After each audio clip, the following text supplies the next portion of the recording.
21세기 민족일보 TV 뉴스 브리핑입니다. 총 5편의 뉴스를 준비했습니다.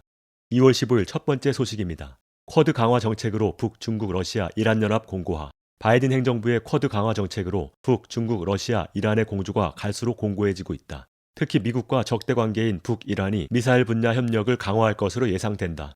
브루스 베넷 랜드 연구소 선임 연구원은 10일 미국의 소리 방송에 북과 이란의 미사일 개발 협력 움직임이 새로운 내용은 아니다라고 말하면서도 최근 중국, 러시아와 연계해 사전 조율된 것으로 보이는 움직임이 눈에 띄게 늘었다고 전했다. 그는 최근 러시아 국방부에 중국, 이란 해군과 인도양에서 연합훈련을 실시하겠다고 발표하고 지난해 이란이 북의 반제재 국가 모임 창설을 제안했다면서 이 같은 연대는 쿼드에 대항하는 성격이 짙다. 모두 반미를 전략적 목표로 삼고 있다는 것이 특징이다라고 설명했다. 미 국방정보국 분석관을 지낸 브루스 벡톨 엔젤로 주립대 교수도 북이란의 미사일 개발 협력은 미국의 동서부를 타격할 수 있는 역량을 확보하는 데 있다라며 북이 서쪽에서 이란이 동쪽에서 미 본토를 겨냥한 대륙간 탄도미사일을 발사하면 심각한 일이라고 지적했다. 다음 소식입니다. 미 인도태평양 지역의 군사력 증강. 12일 CNN은 지난 2주간 미국이 대만 해협과 남중국해에 유도 미사일 구축함을 보냈으며 남중국해에서의 훈련을 위해 2척의 대규모 항공모함을 배치했다고 보도했다. 미국은 최신의 구축함 중 하나를 일본에 파견한 데 이어 지난 2일에는 미 해군 7함대 소속의 오하이오급 핵추진 잠수함을 오키나와에 정박한 것으로 알려졌다. 오하이오 핵추진 잠수함은 더 이상 핵 미사일을 탑재하지는 않지만 토마호크 순항 미사일 154기를 탑재할 수 있는 것으로 알려졌다. 전문가들은 중국의 대잠수함 부대는 자국 해안에 근접해 활동하도록 설계돼 있어 오하이오가 태평양에서 작전을 수행하면 찾기 어려울 것이라고 예상했다. 지난주 미군은 중국이 태평양 연안에 접근하기 위해 통과해야 하는 섬의 일부를 대상으로 군사훈련을 진행했다. 이 훈련에는 오하이오 핵추진 잠수함과 미 해병대 제3원정대 정찰부대가 함께했다. 취임 후 24시간 만에 시리아를 침공한 바이든 행정부가 인도태평양 지역의 군사력을 증강시키면서 갈수록 긴장을 고조시키고 있다. 다음 소식입니다. 미남 합동 군사훈련 진행으로 전쟁 가능성 높아져. 미남 당국이 3월 둘째 주 합동 군사훈련을 진행하기로 결정하면서 코리아 반도에서의 전쟁 가능성이 높아졌다. 14일 군 관계자는 미남 군 당국이 전반기 연합지휘소 훈련을 실시하기로 합의하고 구체적인 일정과 방식을 협의하고 있다고 밝혔다. 이어 미남 간의 세부 사안을 논의 중이며 아직 구체적인 실시 방안과 일정, 규모는 정하지 않았다면서도 전반기 CCPT는 예년처럼 컴퓨터 시뮬레이션 방식으로 진행되지만 코비드-19 상황을 고려해 하반기 훈련 일정은 달라질 수 있다고 전했다.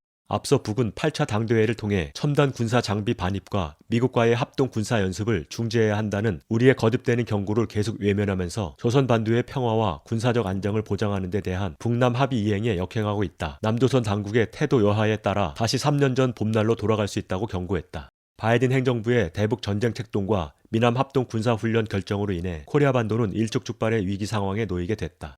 다음 소식입니다. 트럼프 신당 창당, 공화당원 70% 긍정적 입장. 공화당원 10명 중 7명이 트럼프 전 대통령이 이끄는 정당에 합류하겠다고 밝혀 이목이 집중되고 있다. 9일 CBS 뉴스는 미국 성인 2,508명을 대상으로 실시한 여론조사에서 트럼프가 주도하는 신당에 합류하겠냐라는 질문에 공화당원 33%가 그렇다고 답했으며 37%는 아마도 그럴 것이라고 응답했다고 보도했다. 공화당이 트럼프에 대한 충성심을 유지하는 게 중요하다고 보느냐라는 질문에는 73%가 중요하다는 입장을 보였다. 2차 탄핵 심리에 대해서는 71%가 탄핵에 찬성하는 공화당원이 불충실하다고 답해 다음 선거 결과에 직접적인 영향을 미치는 것 아니냐는 의견이 나오고 있다. 앞서 지난달 28, 9일 진행된 여론조사에서도 공화당 지지층의 64%가 신당 합류 의사를 밝혔다.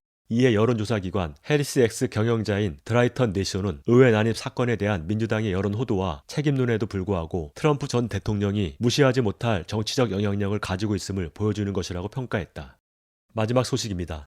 바이든 대통령의 대중강경 입장의 해석 분분. 10일 바이든 대통령이 시진핑 주석과의 전화통화에서 대중강경 입장을 취했다. 친중 성향의 바이든 대통령이 트럼프 전 대통령의 반중 노선을 고수하는 것을 두고 다양한 해석이 나오고 있다. 백악관 대변인실에 의하면 바이든 대통령은 시진핑 주석에게 중국민들이 중국서를 잘 보내길 바란다면서도 미국민의 군사 경제적 보호와 보건 민생이 최우선순위며 인도태평양의 자유와 개방이 먼저다라고 강조했다. 이어 베이징에서의 강압적이고 불공정한 경제 관행, 홍콩 보안법을 비롯한 인권 유린, 대만 등의 지역 갈등을 문제 삼았다고 전했다.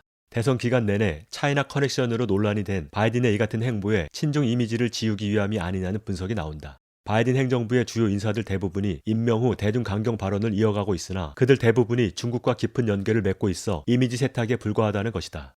여기에 최근 헌터 바이든이 중국 사모펀드의 지분을 아직까지 보유하고 있다는 사실이 드러나면서 논란이 더욱 커지고 있다. 바이든 대통령이 반중 노선을 계속 유지할지 친중 본색을 드러낼지 귀추가 주목된다.